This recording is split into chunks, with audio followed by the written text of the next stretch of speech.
This is DIY Cyber Guy with David W. Schrofer. Every week, he will show you how cybersecurity can be as easy as locking up your house at night. Now, here is your host, David W. Schrofer. Welcome back, everybody, to DIY Cyber Guy. This is episode 90, the Discord breach. Could it happen to you? Now, this is a hair on fire 2 out of 5, and it's for people that work in anywhere close to their customer data. So whether you're being paid to keep your company's data secure or not, you just want to see it kept secure, this applies to you because it touches something that we don't think a lot about, which is an attack surface outside of your company that could still affect the proprietary data of your company. So there was a data breach reported in October 2025 by Discord. Discord informed their users that their personal information had been compromised. How many times have we talked about that on this podcast? And so what's interesting about this breach is that it did not occur directly on Discord's main platform, but through an unauthorized party, a hacker, coming into a third party system that Discord had hired. So a platform as a service or software as a service. Now, to be clear, we don't know who that third party was. We don't know what the nature of that actual attack was. We certainly don't know who the attacker was. None of that was disclosed. But the fact is that this breach happened outside of Discord's network within one of the vendors that they hired.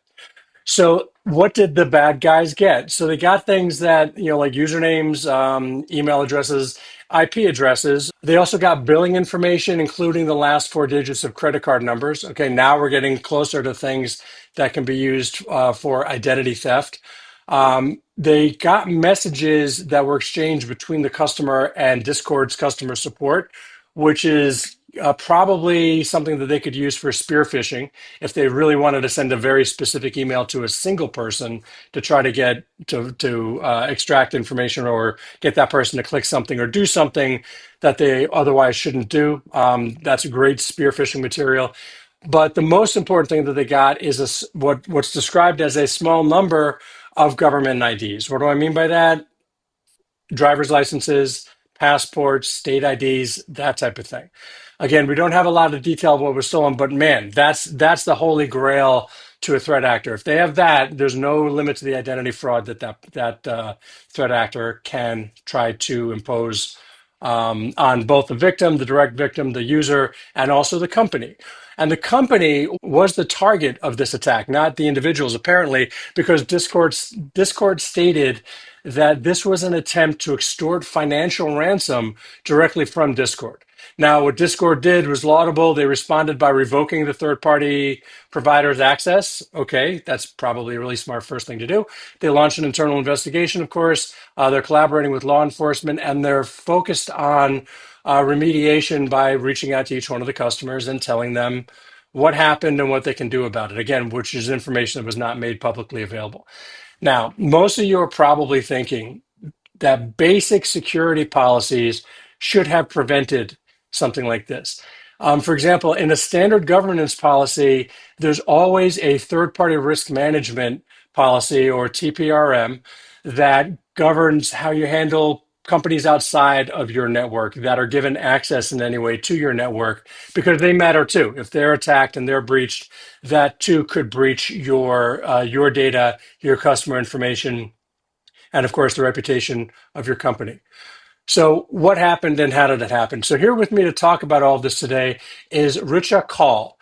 Richa is the founder and CEO of Complyance, which is a UK-based cybersecurity and compliance automation platform. Prior to founding Complyance, she was Chief Strategy Officer at Contract Pod, and she also worked for the state of Virginia and McKinsey and Company. Welcome, Richa. Thanks so much for having me, David. Happy to be here. Thanks for being on the show. Can't wait to dive into this topic with you. So let's start here. What do you think went wrong in this case? Yeah. So this is a tough one, David, to be honest, because when it comes to companies' management of their third parties, we see enterprises take a very varied approach. It is a difficult portion of the attack surface to be in control of, and we understand that there's going to be, breaches and issues that do happen. Again, we don't like to breach shame any enterprises.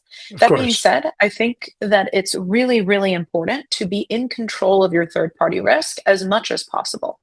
So what we really expect out of a company like Discord is to be really cognizant of the level of sensitive information that they hold for customers.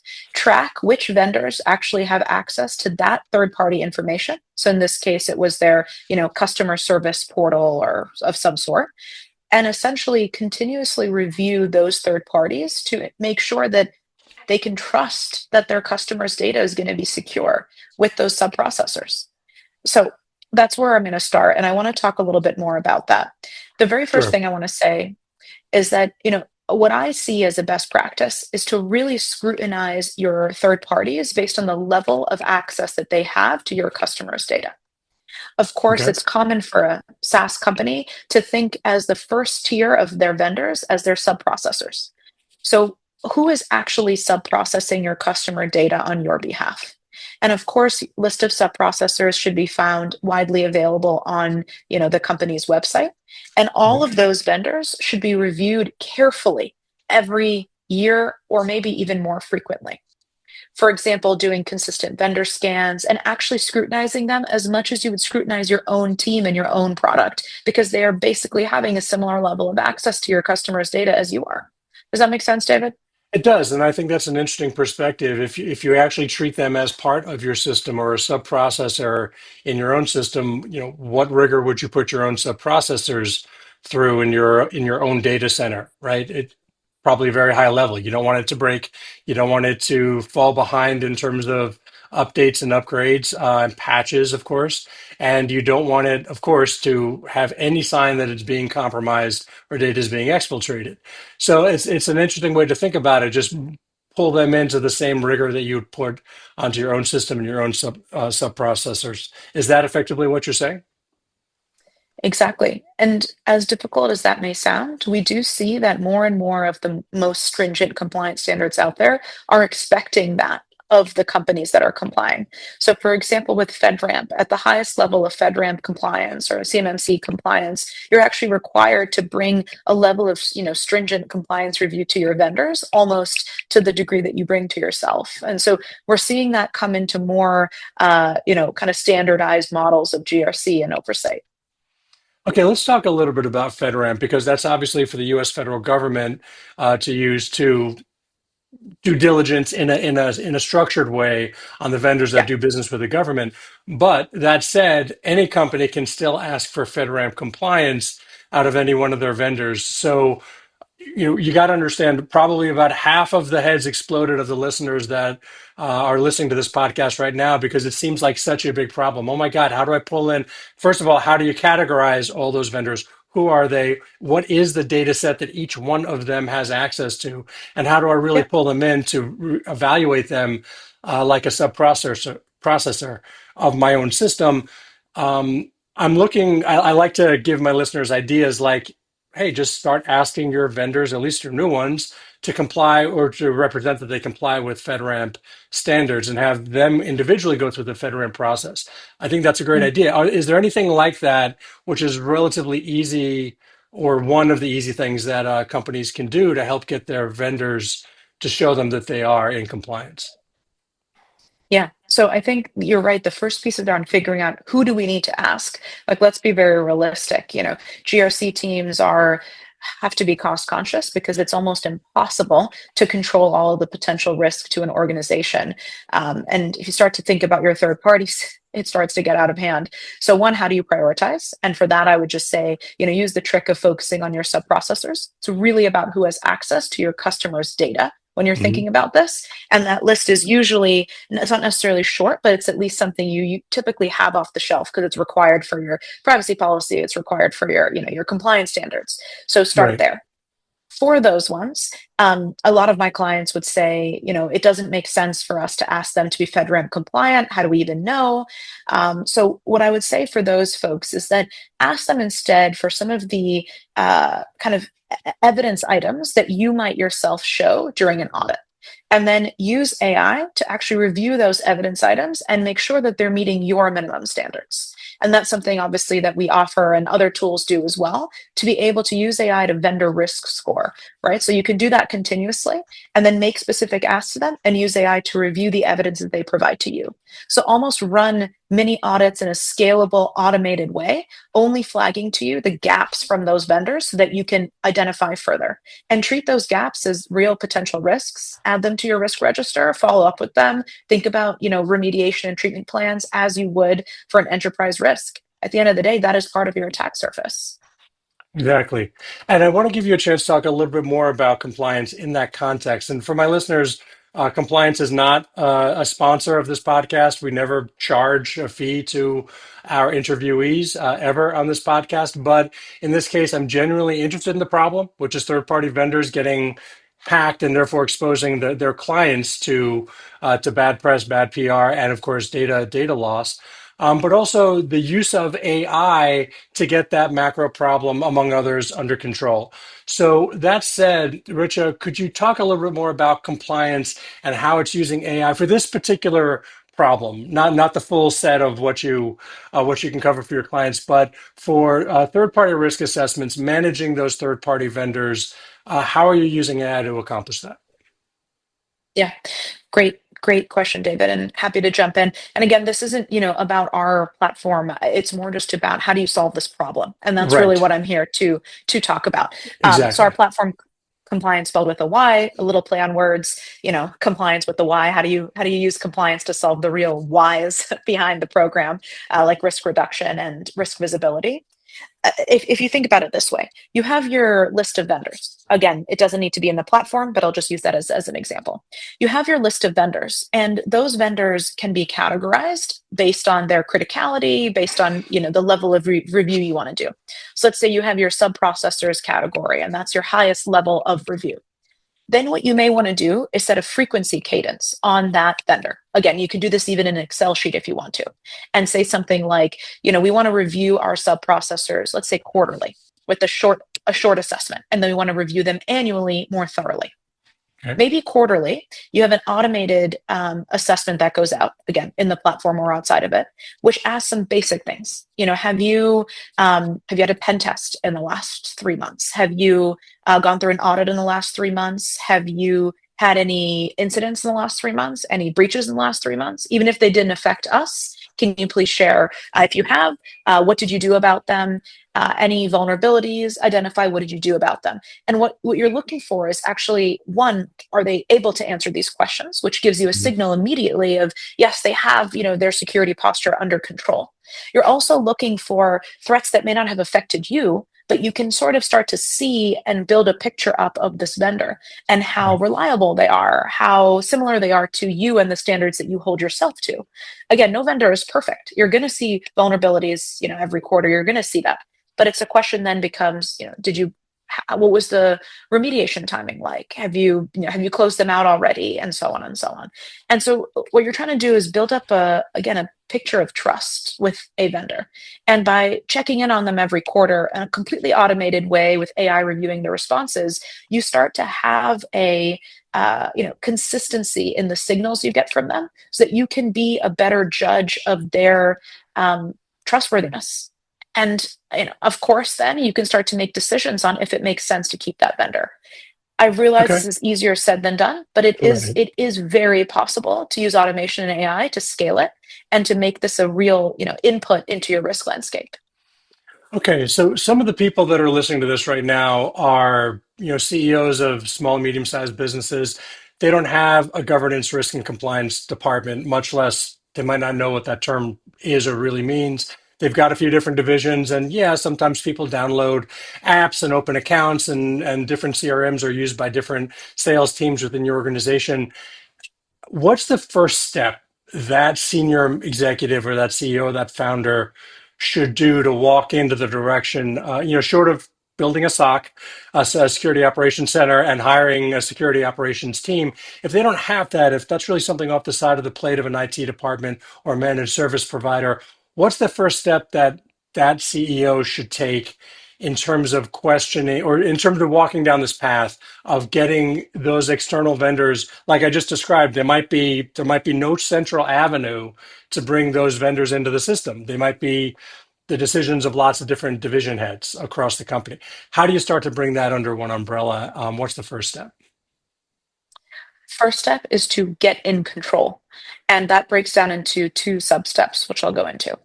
But the thing I hear oftentimes, too often, from sometimes it's CCOs, sometimes it's COOs, sometimes CEOs of smaller companies, is that they don't even have a list of all of their vendors. Because just Right. as you said, the That's folks in their exactly team, department heads, they're going and procuring software and it costs, 5K, 3K. It's actually even more dangerous the cheaper that it is because they usually don't have as many security controls in place. right. They may not be able to afford it. Yeah. And get in control. Make a list of all of your vendors. What I would then say is that instill a process. This is kind of part two of this, getting in control. Instill a process for new vendors. You are not allowed to sign up for a new vendor unless it just goes through the most basic of security checks. And I can talk about what that security check looks like, but those are the first two just mini steps to get in control. And once you have Good. that process in place, you at least get visibility over who the vendors are and are running, again, prelim checks, baseline checks around whether or not they meet the standards of your organization and you can trust them with your data. Talk about how a CEO could actually control that. You're saying getting them under control. Information is certainly a part of that, but what's the stick in that scenario? Can we give the CEOs listening to this, or let's give the CEOs some comfort that there should be systemic ways, if they have control over the devices that are being used to access company data, information in the company's database and the company's systems, Yeah. or apps within the company's systems, there should be a central way to block that access in a worst case scenario. They can block everybody and then just start to turn them on one at a time or something like that. But what would you suggest to that CEO who says, wait a minute, what if I don't get the information? What if my division heads don't know every single app purchased by every single employee in their division? What do I do to stop the bleeding? Yeah, of course, you and I both know, David, there's a lot of endpoint management systems that allow, you to control which are the softwares that are available, and block certain sites, or rather enable, block all, enable some type of Yes, right. configurations. Yeah. And so you can absolutely instill all of those. I think what it comes down to for me is that that feels like yet another burden. And this is where it gets really tricky. How do you make this as frictionless as possible? And I do think that then going back to the prioritization question and saying, okay, if it feels too unmanageable to get a full list of every app that everyone has signed up for, then focus on where customer data is going. And you should be able to map out at least your customers' data based Mhm. on the point of entry.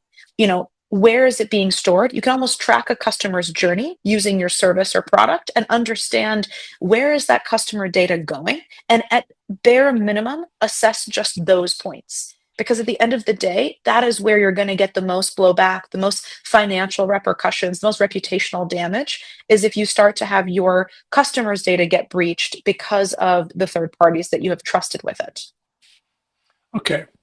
So you mentioned the risk associated with this type of breach.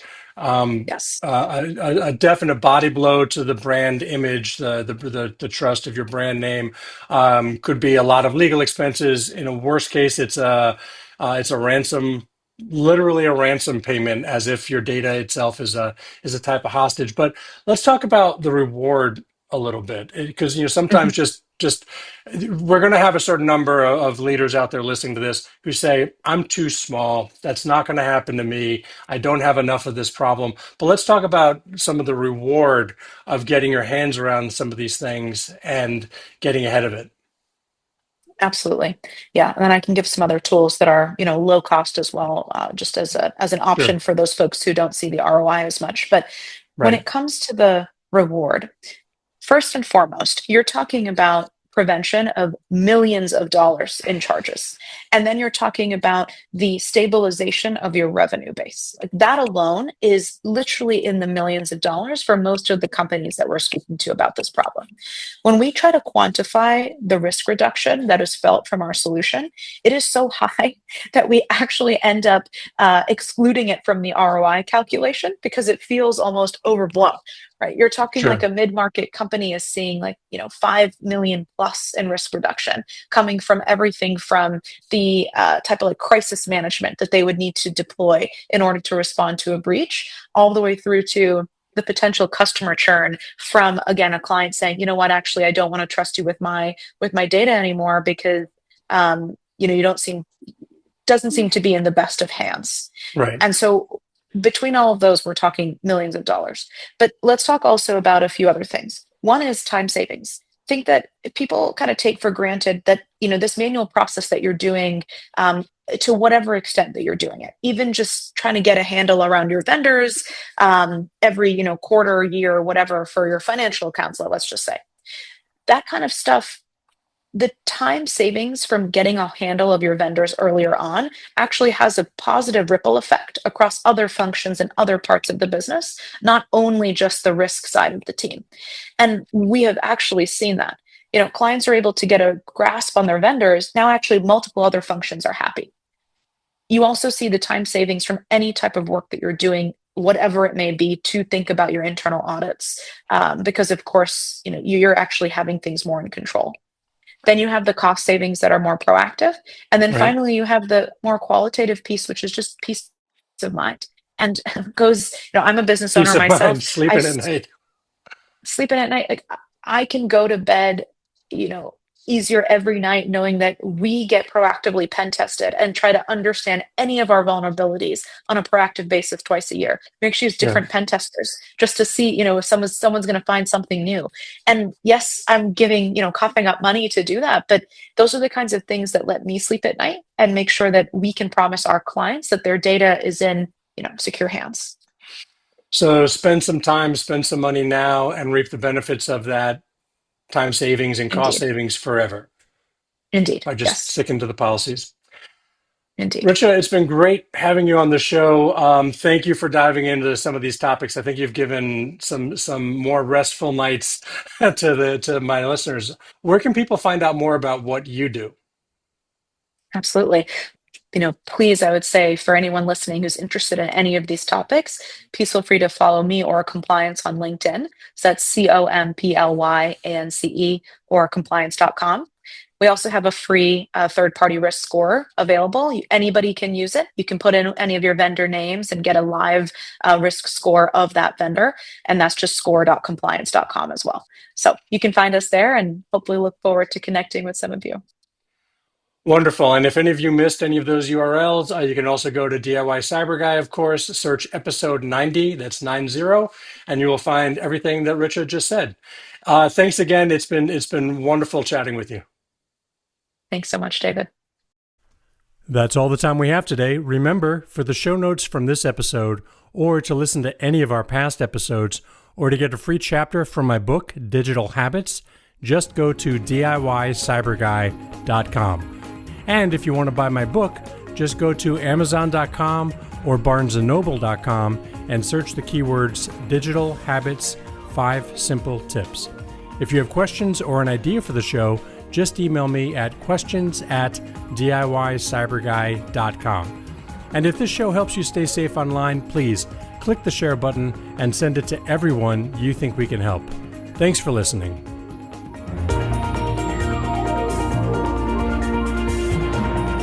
Thank you for listening to DIY Cyber Guy.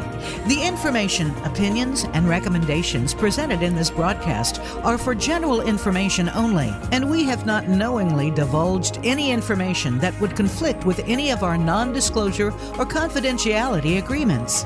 Enjoy the internet safely.